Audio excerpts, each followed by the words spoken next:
Hey, Michael, good afternoon. Thank you. What's happening?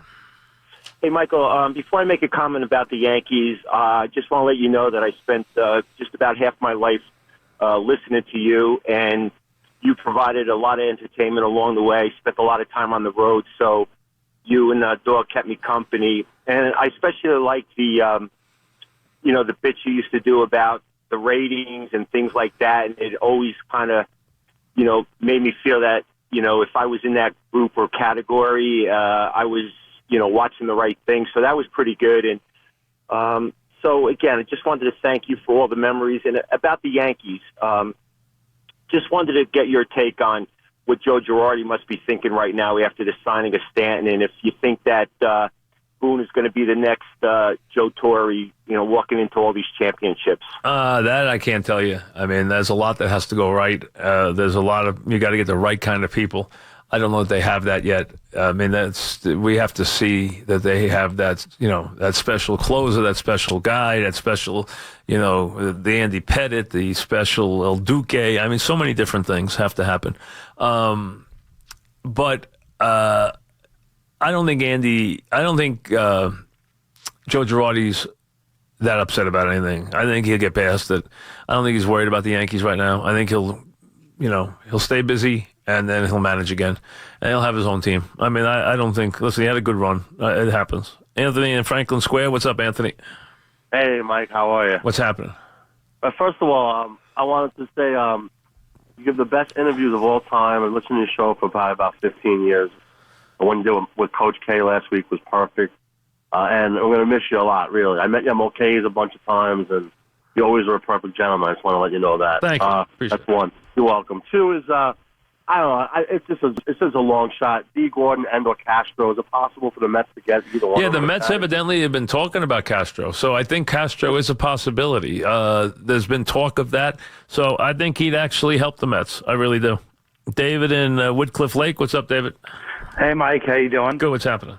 Good. I already told you how much I love you, so I'm not going to reiterate Thank that. you. But, appreciate it. What's up? I love you. I have a little deja vu right now. The deja vu I have is this Stanton deal seems like Carmelo just went to Oklahoma City Thunder to finish up the big three, so to say, and it's going to be a total bust. Well, it doesn't work as pronounced in baseball as it does in, say, basketball. But basketball is the perfect example of more being less. Look at that team. That team is an utter disaster right now. I mean, we don't spend much time talking about OKC, but OKC is an absolute disaster. I mean, let's be honest. Look what's going on there. Look where George is. And look where Indiana is. Look where Carmelo is. Look where the Knicks are. And look where OKC is. They're under 500. And last night, Westbrook has a thunderous dunk to tie the game at 66. And Charlotte scores 22 of the next 24 points on their court to blow them out. I mean, Westbrook has been disillusioned. You look at his numbers last year to this year, they're not even in the same stratosphere. It's just awful. They are so misfit right now. It's terrible. It's just it's not working even a little. Joe in Jersey, what's up, Joe? Hey, Mike. I just wanted to say congratulations on a great career. Thank you. I want to thank you for all the great times me and my father used to listen to you. My father passed on, and it just meant a lot to both of us. And I wanted to ask you a question about Piazza. It was a great interview, by the way. Would you say that Mike Piazza was one of the most influential and most positive players to come into New York since you've been on the air? Oh, for sure. Yeah. No, not even a question. Piazza changed the Mets completely. That year, Piazza came to the Mets. The Mets were averaging like 15,000, 13,000 people a game. They averaged 31,000 the rest of the season, just that year. He had so many big home runs. I mean, they did a great job with that team. They had big wins. They had big moments against the Yankees. I mean, the 9/11 home run against Corset is on his World Series. I mean, is on his Hall of Fame plaque. I mean, he's one of the great First of all, he's the greatest hitting. I think he's the greatest hitting catcher of all time. Secondly, not just because he's got the most homers, but he was a great hitter. He wound up later years. What happens is old age and catching are a bad combination. So they take their toll on him. And look how far his batting average went down from when he was a Laker. When he was a Dodger. I was thinking on the Lakers and the Knicks tonight. When he was a Dodger and when he was a Met, his batting average lifetime batting average went straight down, but it goes down as you get older. Plus, as you get older as a catcher, you really break down. Instead of hitting 330, you're lucky to hit 300. So you really do break down. Mentioning the Lakers are actually here tonight. So Ball comes in. Now, when we review Ball, Mink, have you seen Ball a lot yet or not really? Not a lot, but... so when you review Ball's game now, to be fair, the Lakers are 10-15, which is not very good, and we're not going to just blame that on Ball. But when you look at their game right now, Ball... A couple of things we knew. We knew he was going to shoot the ball poorly. He's shooting the ball at 32%, which is abysmal. Abysmal. Shooting the ball at 32%. Rebounds, very, very good. He's averaging 7 rebounds a game. Excellent. Good. Assist to turnover, very, very good. 7 assists to let me see what his turnovers are. 7 assists to, I look at this expanded box here to find his turnovers. Let's see what his turnovers look like. 7 assists to...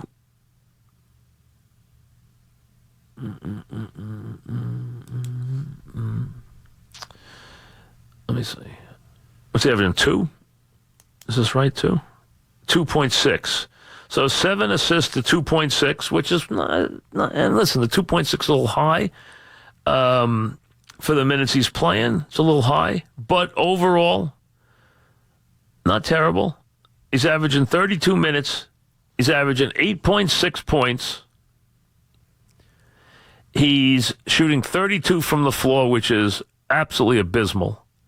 He's shooting 24 from 3, which means he should stop.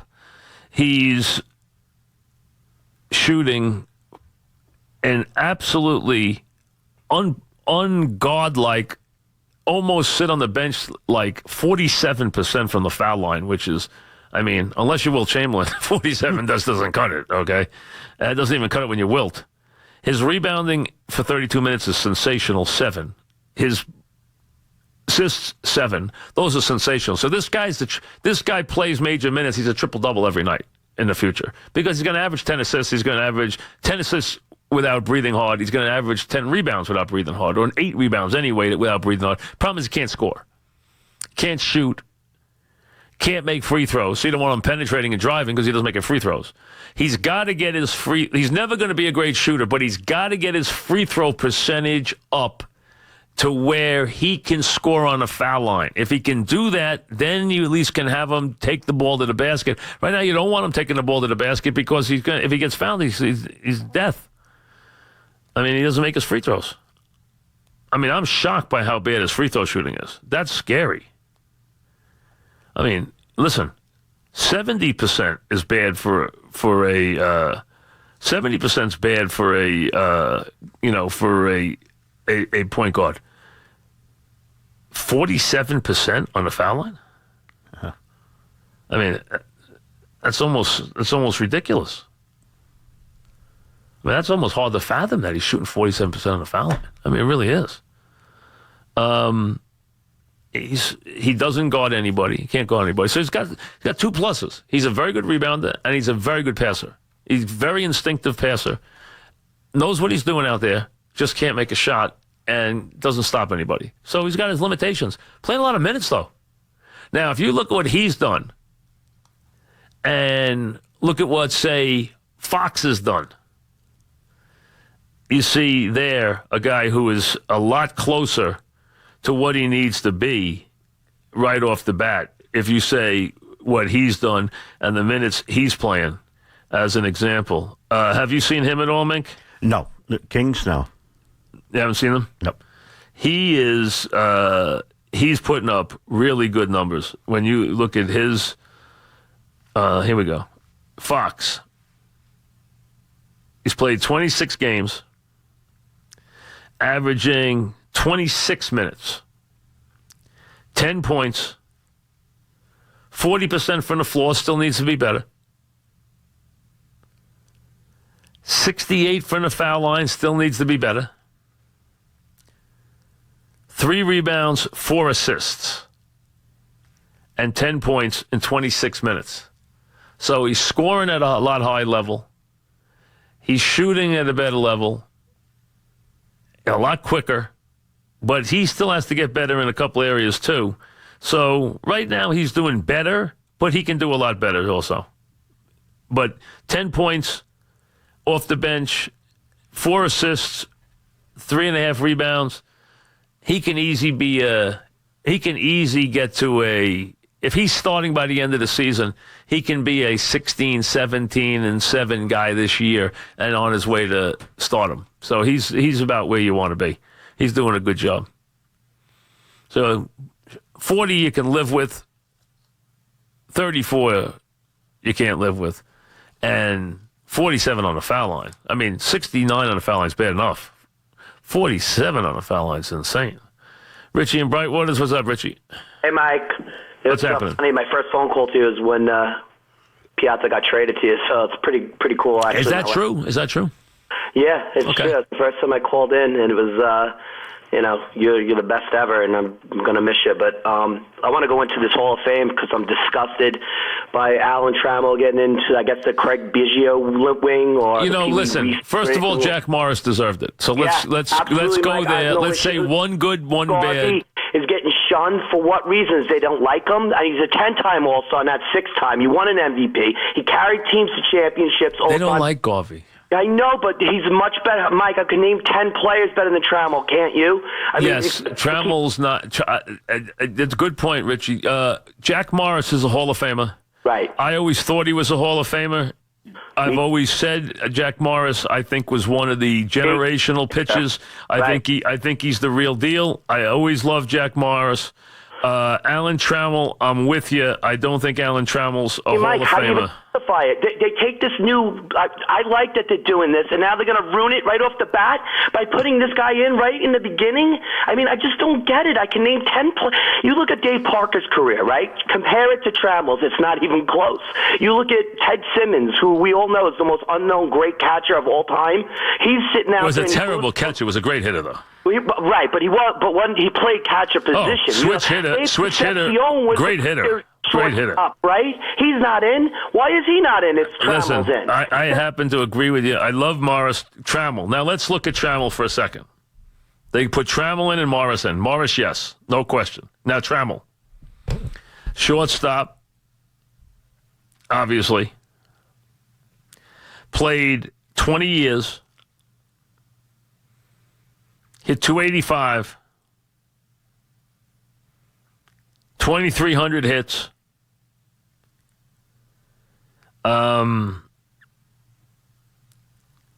Finished in the MVP voting in the top 10 once.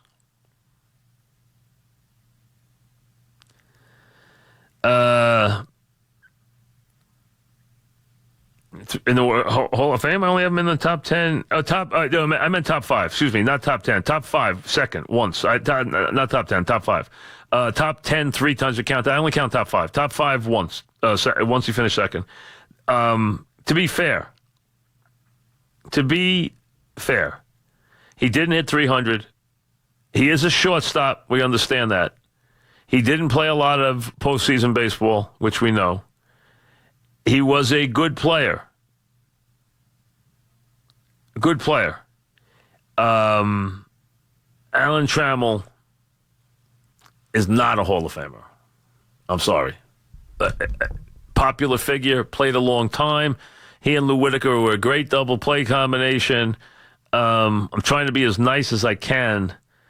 I mean, Alan Trammell scored 100 runs 3 times in his career. Alan Trammell never knocked. He had knocked in 100 runs once. He had 185 home runs in his career.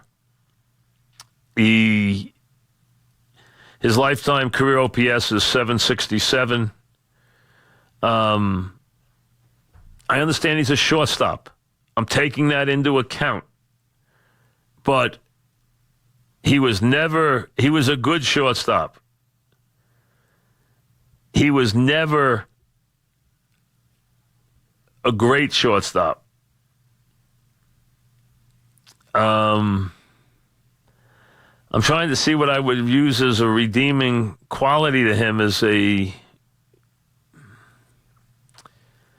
don't really have a lot to offer you. He did well in the postseason the year he did with the Bless Your Boys '84 team. Yeah, he hit 364 in the ALCS. He hit 450 in the World Series. Had a wonderful year, absolutely. But I gotta be fair. Is Trammell a Hall of Famer? No. How does the Hall of Fame leave Albert Bell out and put Trammell in when Albert Bell averaged 40, 130 first 10 years in the majors? So it just shows you. But listen, they're going to put guys in they like sometimes. And he is a shortstop. You got to take that into account. But is Alan Trammell a Hall of Famer? The answer is no, he is not. I got to be fair. He's not. I think it's a hard one to argue. Is Jack Morris a Hall of Famer? Hands down.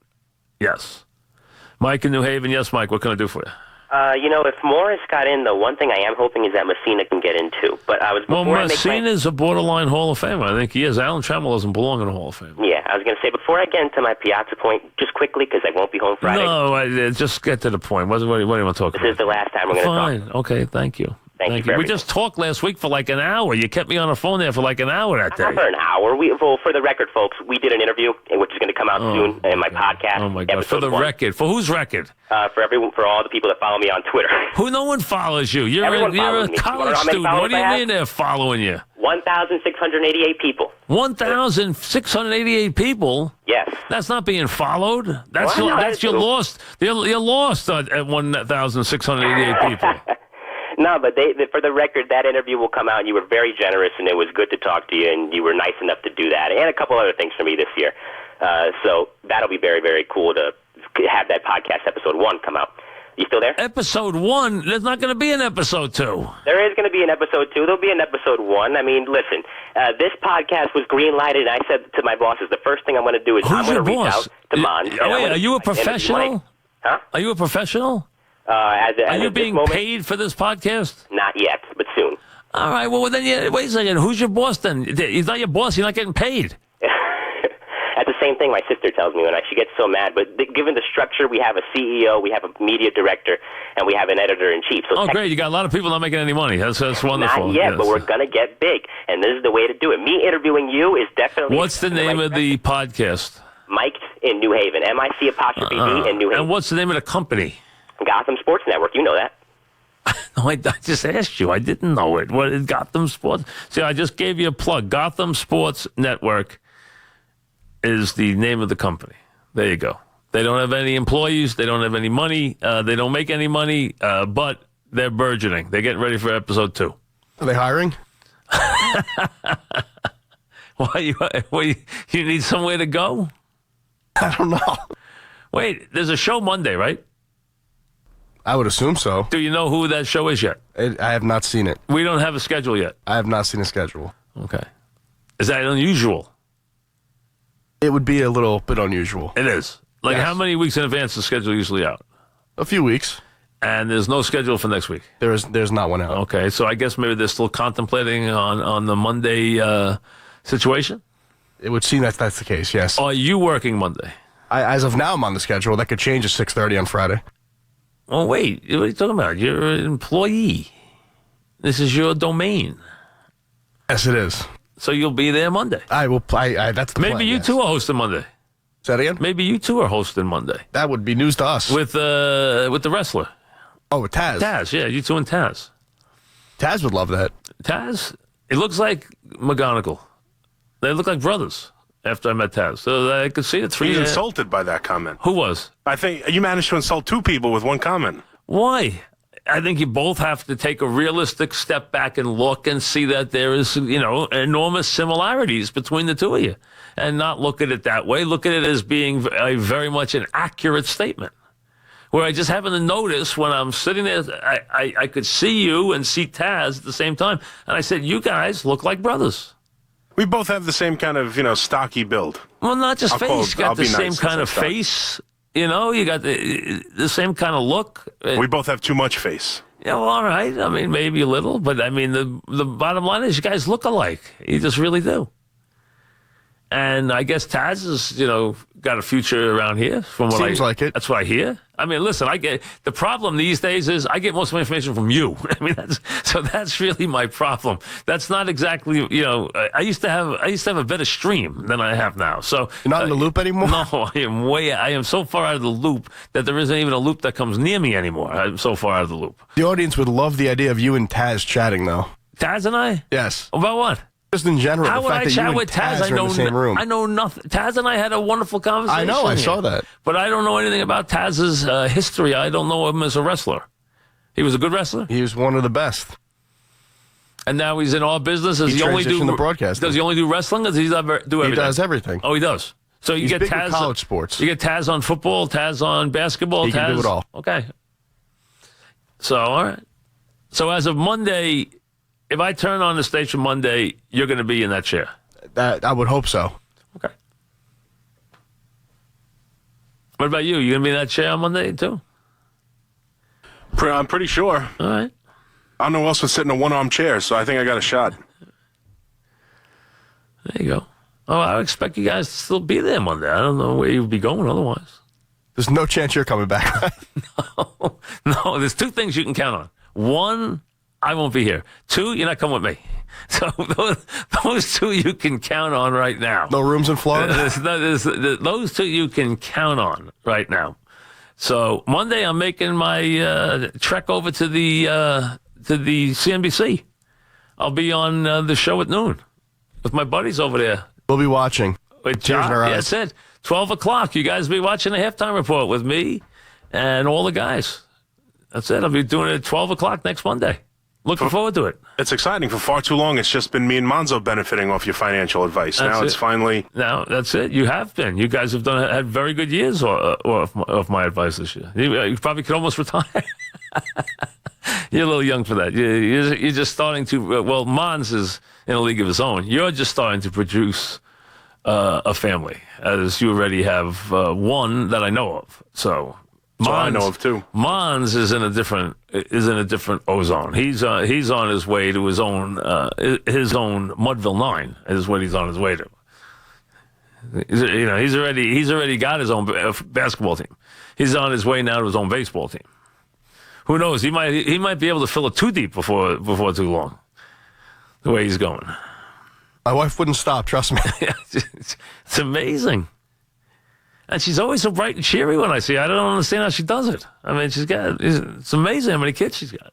John in Queens. What's up, John? Hi, Mike. Just want to thank you for everything. Thank you. What's happening? Two questions. One on Stanton and one on Judge. Mm-hmm. First with Judge. Do you think that Stanton is going to take off the pressure from Judge, giving Judge much more opportunity and to play a lot better? Because it could be that he was in a slump for 2 months. Yeah, well, how much better do you want Judge to play than he played last year? What? How much better than that do you expect Judge to play? No, I know. I'm just saying it could be that he might even be play better. So what do you figure? You want 65, 70 homers? No, I think it'd just be crazy. It could be unbelievable. Maybe he might be unbelievable because Stan's thinking off so much pressure. So you're actually thinking about Steve Nebraska territory is what you're telling me. It's not enough what he's done. He's got to do. See, Ohtani was going to be Steve Nebraska. That's what I wanted to see. There's a lot of thought that the Yankees were so brokenhearted on Ohtani that they got Stanton, People are trying to sell that, but I don't buy it because I don't think the Yankees really ever considered they were going to get Stanton. I don't think they thought it was going to happen. That it was going to go their way. I think they all thought he was going to, as a lot of baseball did, that he was going to wind up on the Giants, and didn't happen. But I'm waiting for that Steve Nebraska. That's what we do measure guys against. We measure them against Steve Nebraska. That's it. If you don't know who Steve Nebraska is, well, then I can't help you. You got to watch him dance around second base then sometime. But again, I would put that movie with Rocky IV. That movie is about as bad, when the big thing they keep going back to, the enduring theme is doing the wash with bleach. I mean, that's what they keep going back to in the movie. So, I mean, that's when that's your hook, is going back to do bleach and the wash with bleach. I mean, that sums it up. So I would put Steve Nebraska right in that same group. As being one of the, but you got to see guys in that movie. That's some of the guys that we know that are in that movie, like Costas and, and Steinbrenner and guys like that who are in that movie. I think Brett Saberhagen is in it too. Oh yeah, there's a lot of guys make cameos in that movie. There's a lot of them in there. I think it's Keith too. Isn't Keith Hernandez in it? I don't remember that. I think they have a thing at Yankee Stadium. Oh, where that's he right. He comes out and hits. He comes out. Yes. Nebraska pitches against Hernandez and hits against Brett Saberhagen. That's true. You're absolutely right. He came out and hit against Keith. That's exactly right. Keith got in the box. I try and remember the classic films. You do. Mink, you ever see The Scout? No. Mink, have you ever seen The Godfather? Yes, I have. Have you ever seen Gone with the Wind? Yeah, oh, absolutely. You have. He was an extra.